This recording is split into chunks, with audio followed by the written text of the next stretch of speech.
Una sa lahat, buwaya na ispatang may kagat-kagat na babae. Patay na ang sinakmal na biktima.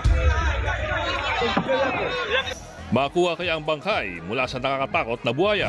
Alamin yan mamaya. Magandang gabi, Pilipinas. Sa Frontline tonight.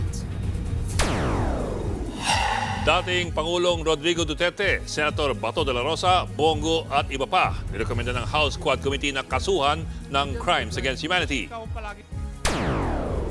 Kontrobersyal na budget para sa 2025 dahil sa tinapyas sa DepEd at PhilHealth, hindi raw muna pipirmahan ni Pangulong Bongbong Marcos. Sa pulsa video, mga estudyante tinangay ng rumaragasang sapa sa Davao Oriental.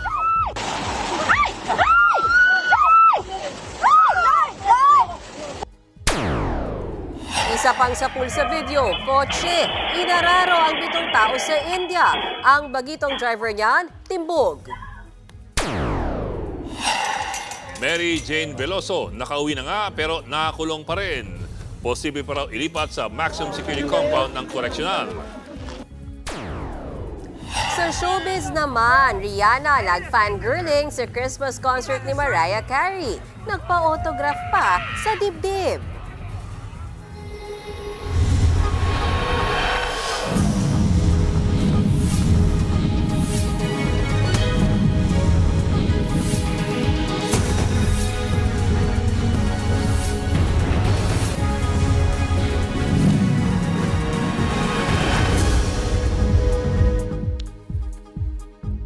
Ilang araw nang mainit ang usapin tungkol sa 2025 national budget, partikular ang tinapyas na pondo para sa DepEd at sa PhilHealth. Sabi ni Senator Amy Marcos, tila may naghihimala sa budget kaya dapat itong silipin. Si Pangulong Bongbong Marcos naman, hindi raw muna pipirmahan ng panukalang 2025 national budget. Narito ang aking report. Wala nga bang himala? Kiwari ko na may himalang naganap. Milagroso ang tingin ni Senator Amy Marcos sa 2025 national budget. Tila himala raw ang lumusot na higit 1 trillion pesos na budget ng Department of Public Works and Highways. Himala rin daw na mas malaki ang pondo nito kaysa sa Department of Education na labag sa batas. At himala rin daw ang pagsulpot ulit ng pondo para sa ayuda para sa kapos ang kita o AKAP na una nang tinanggal sa Senado. Ayan ba ang himala? 26 billion na panakip-butas, 26 billion na dapat sana ay lunas, sa halip ay inutas-utas. Ganyan din ang hinaing ng mga grupong nagmarsya mula Moraita at hinarang sa Recto Avenue sa Maynila.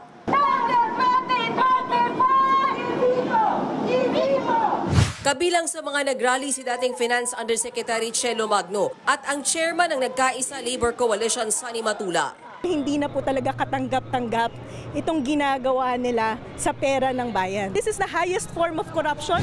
Sa December 20, dapat pipirmahan ni Pangulong Marcos ang 2025 General Appropriations Act. Pero sabi ni Executive Secretary Lucas Bersamin, hindi ito matutuloy para mapag-aralan pa ng husto ang panukala. Si PBBM daw mismo ang nangunguna sa assessment katuwang ang mga pinuno ng iba pang ahensya. Hindi pa masabi ng palasyo kung kailan mapipirmahan ang 2025 national budget. Ang tiyak lang sa ngayon, i-veto o hindi palulusutin ng Pangulo ang ilang item.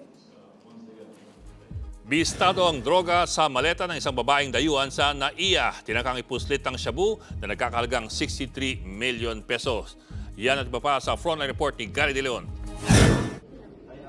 Mangyak-ngyak pa ang babaeng galing sa bansang Zambia nang arestin siya sa NAIA Terminal 3 sa Pasay City. Natagpuan sa kanyang maleta ang 2 malalaking plastic pack ng shabu. Nagkakahalaga mga ito ng higit 63 million pesos. Nabisto ang mga droga ng idaan sa x-ray machine ang maleta ng sospek. Naharap siya sa paglabag sa kasong Comprehensive Dangerous Drugs Act. Inaalam pa kung saan dadali ng mga kontrabando. Nasabat ng mga pulis ang pake-paketing shabu na nagkakahalaga ng higit 985,000 pesos sa Dato Odinsinswat, Maguindanao del Norte. Sugatan sa bypass ang isang drug suspect habang nakatakas ang kanyang kasamahan. Ayon sa mga pulis, sa Sultan Kudarat sana makikipagtransaksyon ng mga suspect pero inilipat nila ang lugar sa Dato Odinsinswat. Nang magpositibo ang transaksyon, pinalibutan ng mga operatiba ang mga sospek pero agad silang sumibat sakay ng motor. Nakipaghabulan at nakipagbarilan ng mga sospek hanggang sa mabaril ang isa sa kanila sa tiyan. Nahulog ang sospek sa motor, saka dinala sa ospital. Nakakulong na siya habang tinutugis pa ang kanyang kasamahan. Nagbabalita mula sa Frontline, Gary De Leon, News 5. Nakauwi na nga pero nakakulong pa rin sa bansa ang OFW na si Mary Jane Veloso. Posible pang ilipat siya sa maximum security compound ng koreksyonal. Nasa Frontline ang balitang yan si Mon Gualvez. Parang panaginip. Yan ang unang kumpletong yakap ng pamilya Veloso sa halos 15 taon. Binugbog ng halik ng mga anak ang kanilang inang si Mary Jane. Tila ba binubuno ang ilang taong pagkakawalay. Pero sino mag-aakala na ang kanilang family reunion dito sa Correctional Institution for Women sa Mandaluyong mangyayari? Hindi pa tunay na malaya si Mary Jane para sa kasong may kinalaman sa drug trafficking sa Indonesia. Taong 2010 nang sentensyahan siya ng parusang kamatayan matapos mahulihan ng mahigit 2 kilo ng heroin sa maletang pinadala raw ng kanyang recruiter. Pero git ni Mary Jane, inosente siya. Kaya naman ang kanyang Christmas wish,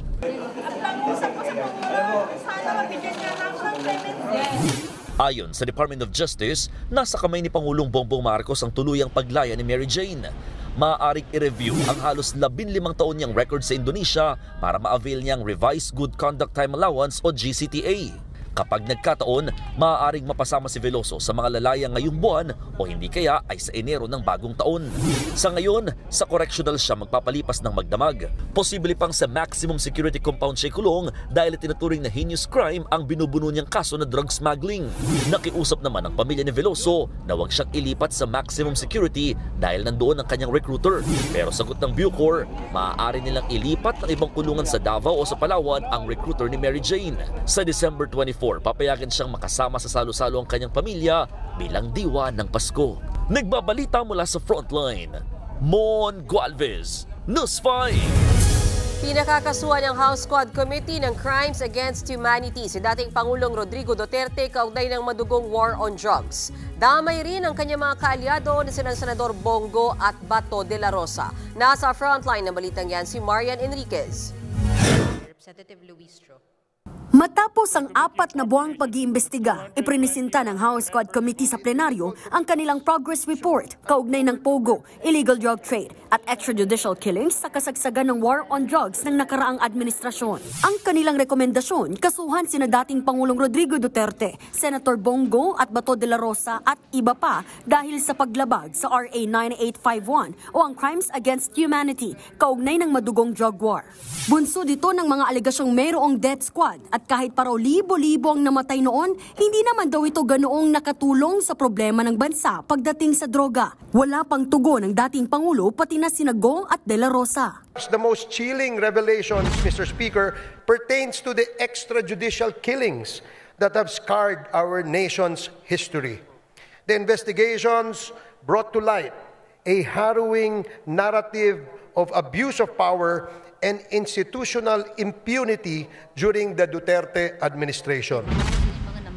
Gusto ring pakasuhan sina Royina Garma at iba pa kaugnay sa pagpatay sa 3 Chinese sa Davao Prison and Penal Farm noong August 2016. Inirekomenda ring kasuhan ang mga nasa likod umano sa pagpatay kay PCSO Board Secretary General Wesley Barayuga.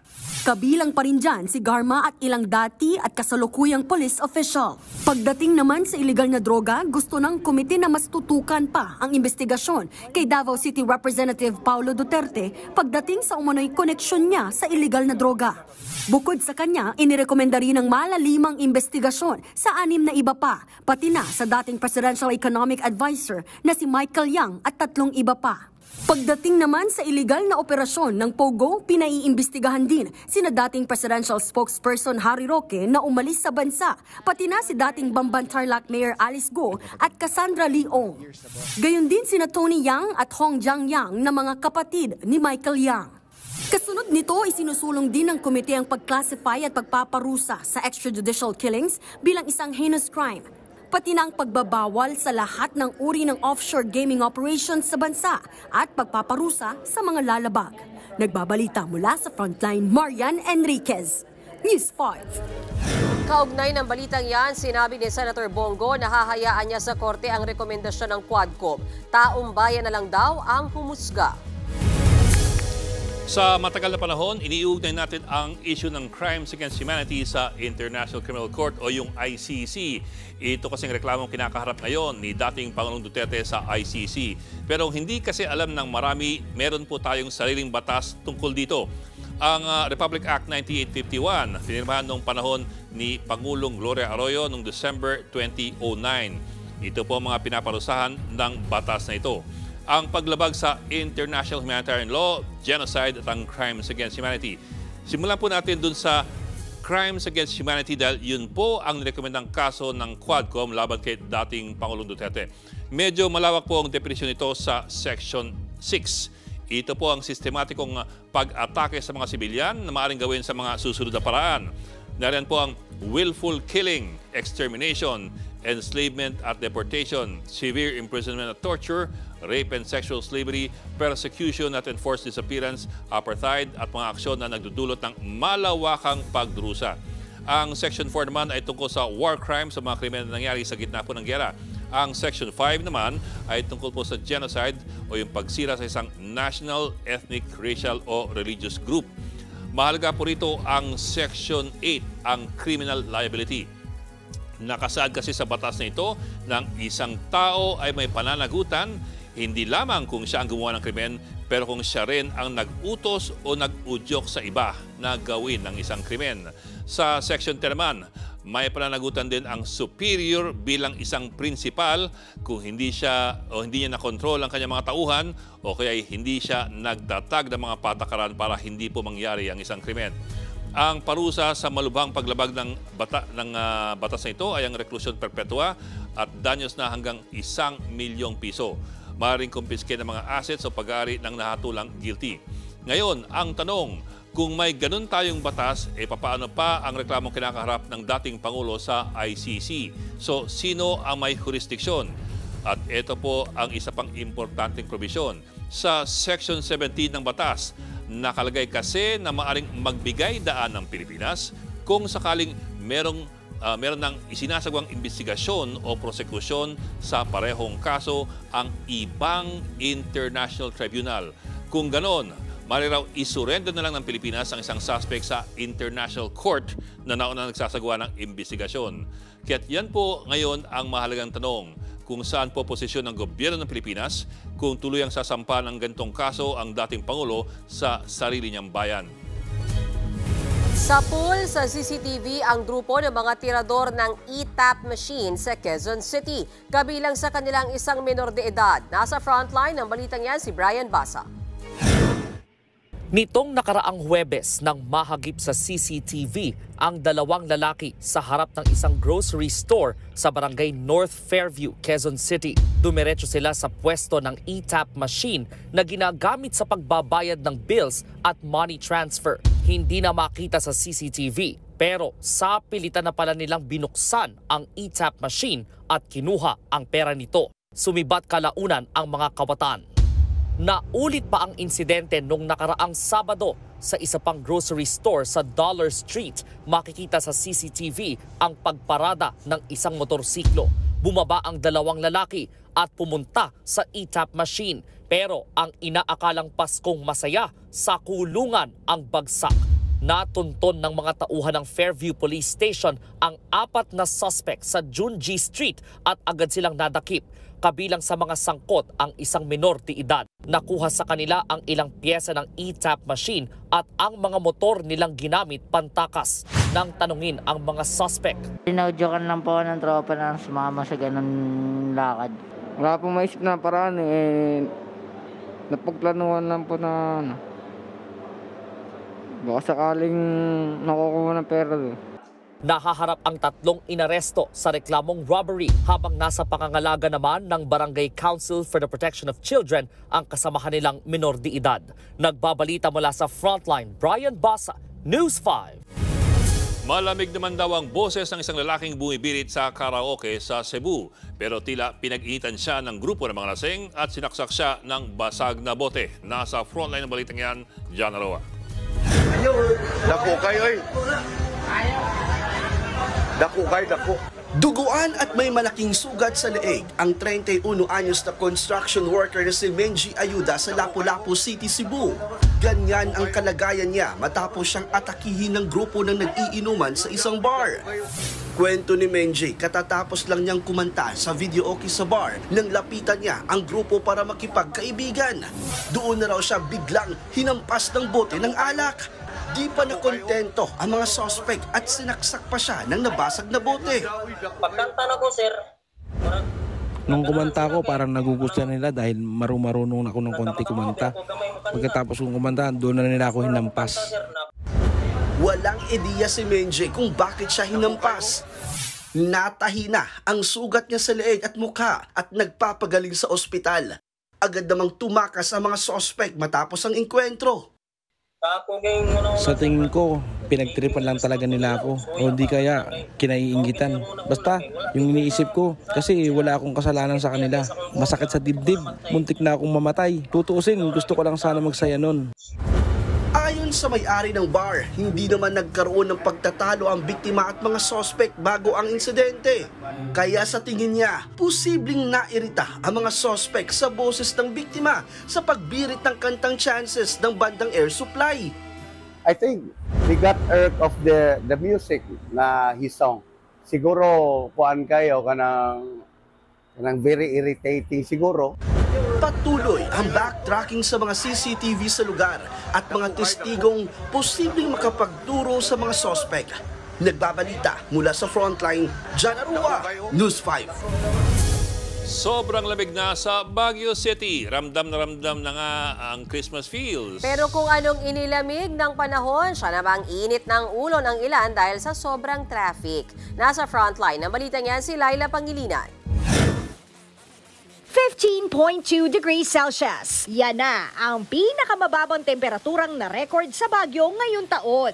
Kaya sino ba naman ang hindi gugustuhing mamasyal at mag-spend ng Christmas at New Year sa City of Pines? Mas gusto namin sa December kasi malamig. Approve yan! Pati sa mga galing pang abroad. The temperature is actually really cool. Like, it's very flowy, like you can just go out in a t-shirt. It's very beautiful here and the weather is not so hot like in the lowlands. Pwede namang bumalik sa January o February dahil sure na mas malamig daw ang temperatura sa mga buwan na yan dahil sa paglakas ng hanging amihan.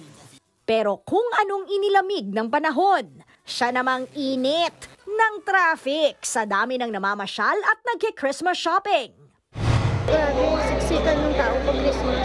Hindi ka makalusot. Hindi pa Christmas, tingnan mo yung pila, super haba na. 20 minutes na.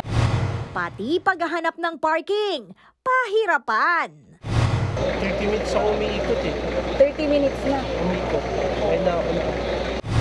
May mga ipinakalat namang tauhan ang Baguio City Police para magmando ng trapiko at tiyaking safe ang mga turista. Basta mga kapatid, kahit saan pa man kayo magpunta ngayong Pasko at Bagong Taon, ang mahalaga, sama-sama at kumpleto ang buong pamilya. Nagbabalita mula sa frontline, Laila Pangilinan, News 5. Showbiz Tonight na tayo. Ngayon na yata ang taon ng ubusan ng pera para makanood ng concert. May ilang nagpuyat pumila o di kaya'y maagang gumising para makasecure ng ticket. Eto na nga, isa-isahin natin ang top 10 na pinakabumentang concert ngayong 2024. Alamin yan sa report na to.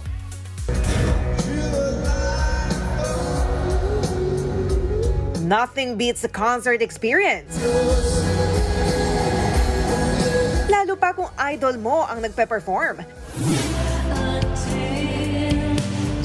Just like this year, kung saan nag-concert ang big artist with overwhelming gross.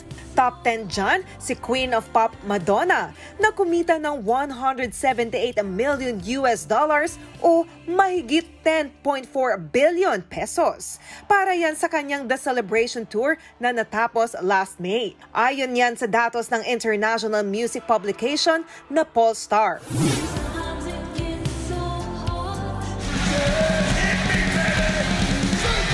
Sumunod sa kanya ang American heavy metal 80s band na Metallica. Ongoing ngayon ang kanilang M72 World Tour.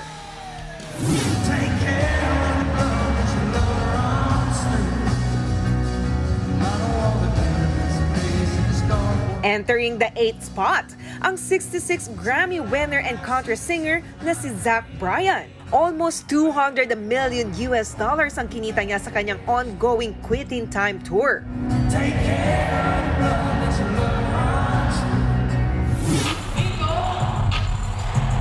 At kahit naman 5 months lang ang Most Wanted Tour concert, instant hit ang Puerto Rican singer-rapper na si Bad Bunny. Over $200 million ang concert gross niya from February to June. Kung patagalan naman sa industriya ang usapan, aba, game pa rin dyan ang 60s English rock band na The Rolling Stones. Top 6 sila sa biggest music tours ng 2024 by Pollstar. Kung sino-sino ang top 5, yan ang abangan natin mamaya. Susunod, babaeng nahugas lamang ng paa sa beach, inatake ng buhaya, patay. Sa pool sa CCTV, kotse, inararo ang mga nakatambay sa gilid ng kalsada. At Rihanna, may kakaibang request kay Mariah Carey. Magbabalik pa ang Frontline tonight. Mga kapatid, Ed Lingaw po, nasa Estados Unidos, Canada o saan mang dako ka ng mundo, manatiling may alam at may pakialam sa mga mainit na balita dito sa ating bansa. Simulan natin ang bawat araw sa tuloy-tuloy na balitaan sa Frontline. Mag-follow at mag-subscribe sa social media pages ng News 5.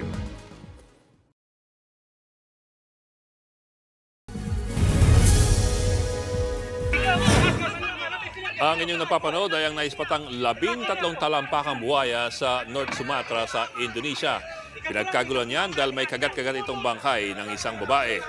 Ang mga nakakita ng buhaya, binato ito ng patay na manok para mabitawan ng babae.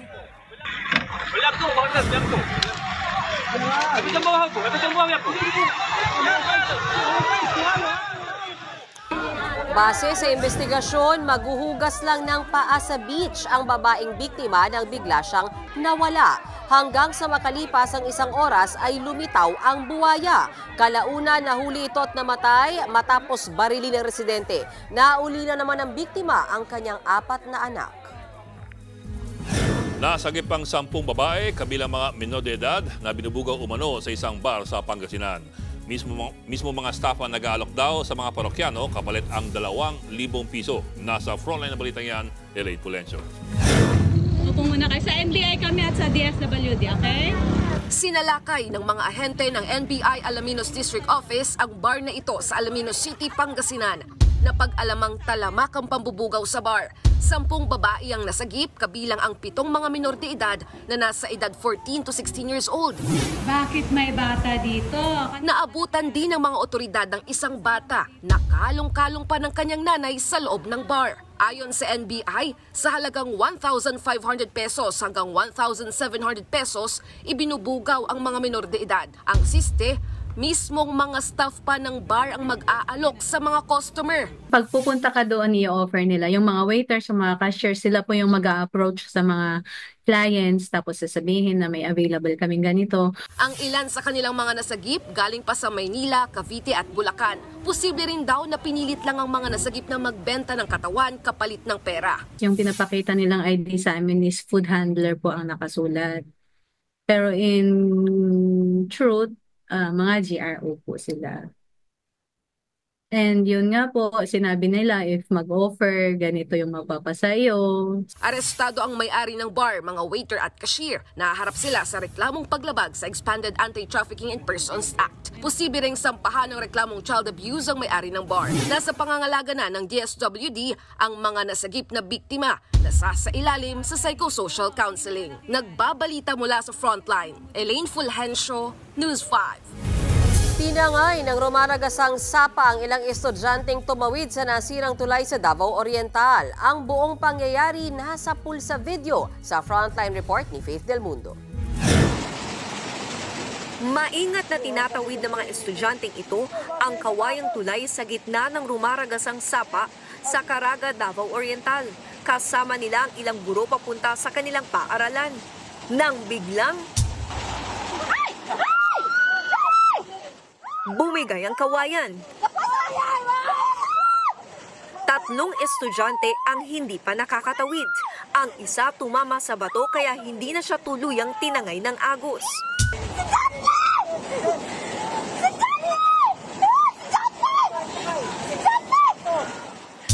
Ang isa namang estudyante nakipagbuno sa ragasa at lumangoy papuntang batuhan. Habang ang isa pa, nasagip ng bigyan ng makakapitang kahoy. Nangyari yan noong Lunes ng hapon. Ayon sa kanilang guro na si Rodner Abitona, mas pinipili nilang dumaan sa sapa kahit na may iba pang alternatibong daanan dahil mas malapit daw ito sa paaralan. Nagkataon lang daw na umulan kaya rumagasa ang tubig. Sa mga bato naman sila dumadaan kapag hindi tag-ulan at walang gaanong tubig sa sapa. Panawagan ng principal sa DepEd at sa lokal na pamahalaan, tulungan sila at mapagawan sana ng maayos na tulay sa lugar para may ligtas na daanan ang higit 200 estudyante ng Butay Integrated School.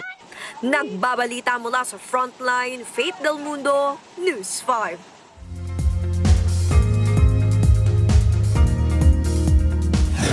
Lalo pang huminat, isa ng low-pressure area ang dating bagyong Kerubin. Gayunpaman, nagpapaulan pa rin yan sa Eastern Visayas at sa Caraga Region. Uulan din sa natitirang bahagi ng Mindanao at Visayas dahil sa buntot ng LPA.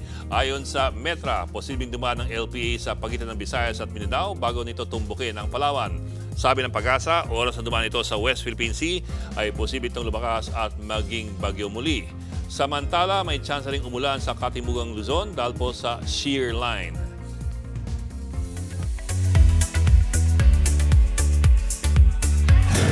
Nasa dugo na talaga ni Coco Martin ang husay sa pag-arte. Pinupusuan din kasi ang galing ng kapatid niyang si Ronaldo bilang Santino sa Batang Quiapo. Wala na pera ko! Hindi na labas! Hindi na naman ako kay Happy! Tulong ako! Ayaw! Santino ko Santino! Si Jerry yung kumuha namin! Tulong na kayo ah!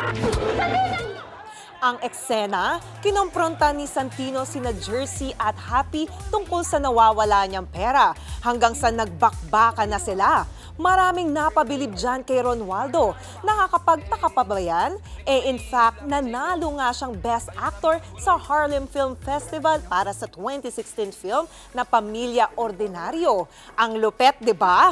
Ito ang isa pang malupet. Cinematic at laban na laban ang official poster ng Incognito. Marami excited sa serye na yan sa kabila ng kontrobersya ng mga bida nilang sina Maris Racal at Anthony Jennings. Abangan ng Incognito sa January 20 dito sa TV5. Susunod, kotseng minamaneho ng 17 years old ng araro ng mga residente. 2 ang kritikal. Kotse sa Amerika, papanong napadpad sa swimming pool. At Taylor Swift at Coldplay pasok sa top 5 ng pinakabumentang concert tour ngayong taon. Tutok lang mga kapatid dito sa Frontline Tonight. Mga kapatid, Mean Los Baños po. Nasa Europa o saan mang dako ka ng mundo, manatiling may alam at may pakialam sa mga maiinit na balita dito sa ating bansa. Simulan natin ang bawat araw sa tuloy-tuloy na balitaan sa Frontline. Mag-follow at mag-subscribe sa social media pages ng News 5.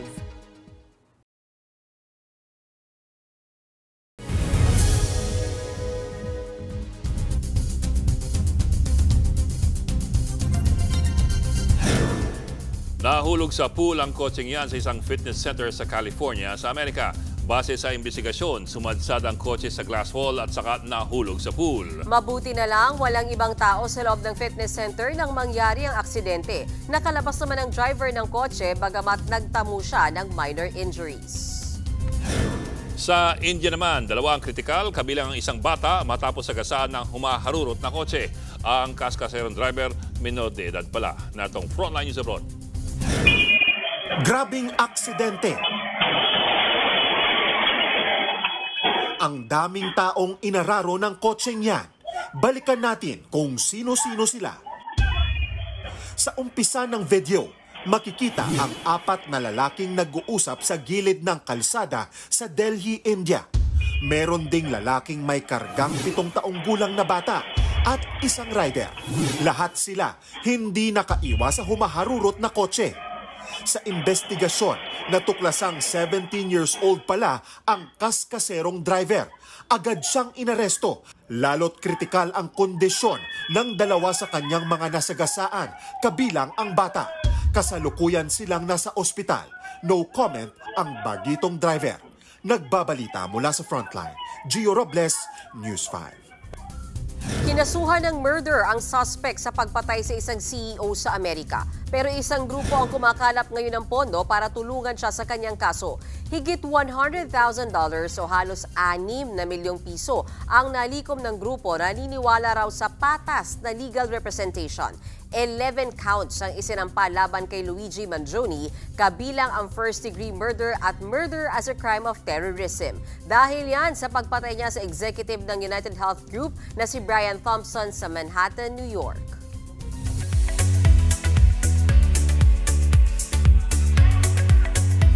Eto na ang shortlisted films sa 97th Oscars. 4 categories ang kinabibilangan ng musical film na Wicked: makeup and hairstyling, original score, sound at visual effects. Shortlisted naman para sa international feature film ang Thai movie na How to Make Millions Before Grandma Dies. Nariyan din ang Deadpool and Wolverine sa sound and visual effects, Inside Out 2 for original score at Joker 2 sa sound.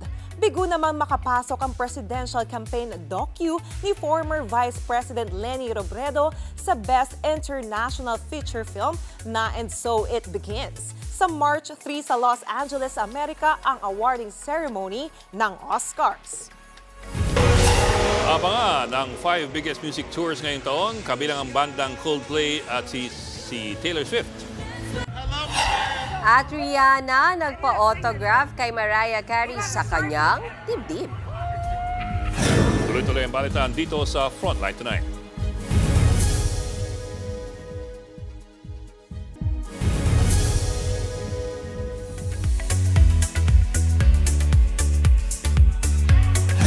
Fangirl mode on si Rihanna kay Mariah Carey. Pero ni-level up niya ang kanyang request sa Queen of Christmas. What do you want me to write? Mariah. Okay. What the fuck you think? Whatever you want. Wow, this is iconic. Nagpa-autograph si Rihanna kay Mariah sa kanyang dibdib. Game din namang pumirma ang Queen of Christmas. Full support din sa kanya dyan ang kasama niyang boyfriend na si A$AP Rocky. Kuha yan sa final Christmas concert ni Mariah sa Brooklyn. At ang pinakamalaking concert this 2024, wala nang iba kundi ang The Eras Tour ni Queen Taylor Swift. Yan at iba pang biggest music tours this year sa report ni MJ Marfori. Ito na nga ang 5 biggest music tours ngayong taon. Entering the 5th spot, para yan sa nag-iisang The Boss ng stage na si Bruce Springsteen. Ayon sa Pollstar, $251.3 million na ang kinita ng American rock singer kahit ongoing pa ang kanyang Springsteen and E Street Band tour. But it's too late to stop now.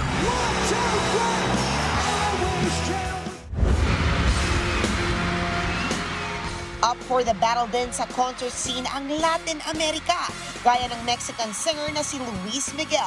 Sa ngayon, may $261.5 million ang kinita ng singer para sa ongoing self-titled tour niya. Next dyan, ang Grammy Award-winning artist at Never Gonna Not Dance Again singer na si Pink. Pumangatlo sa list ng American pop singer with over $300 million gross sa kanyang recently concluded Summer Carnival Tour. Second sa listahan, ang concert ng Coldplay ng Just Like Their Song ay truly an adventure of a lifetime. Since March 2022, kumita ng kanilang ongoing Music of Spheres tour ng more than $421 million o mahigit 24 billion pesos. Bahagi niya na yung 2-night concert nila dito sa Philippine Arena.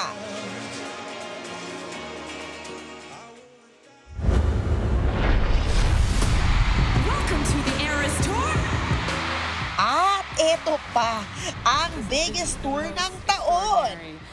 Nagtaka pa ba ang record-breaking The Eras Tour ni Queen Taylor Swift?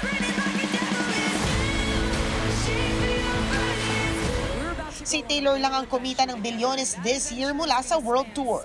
Mahigit 61.5 billion pesos ang katumbas niyan. Wildest dream, sabi nga ni Taylor. This December 8 lang nang tapusin ni Tay-Tay ang kanyang The Eras Tour.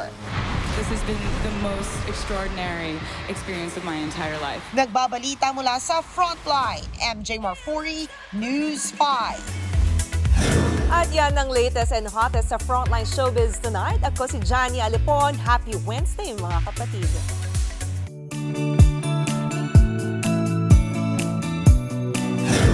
Pero mas nagulat ako sa pirmahan sa dibdib eh. Bakit sa dibdib? Ako din eh. Nakakaganon nga lang tayo kayo. Ano, walang ligo-ligo? Wala. May paano kung whiteboard marker ang ginamit. Para sa ating papaong Pampa-Good Night, Santa Claus is coming to Rio de Janeiro sa Brazil. Wow, itong malupit. Naka-jet ski si Santa. Agaw eksena ang entrance si Santa na nag-exhibition pa sakay ng jet ski.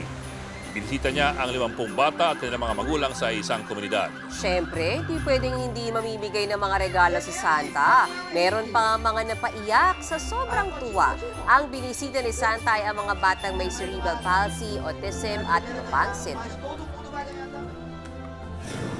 Sino pa ibang nagpasikat ng jet ski sa Pilipinas?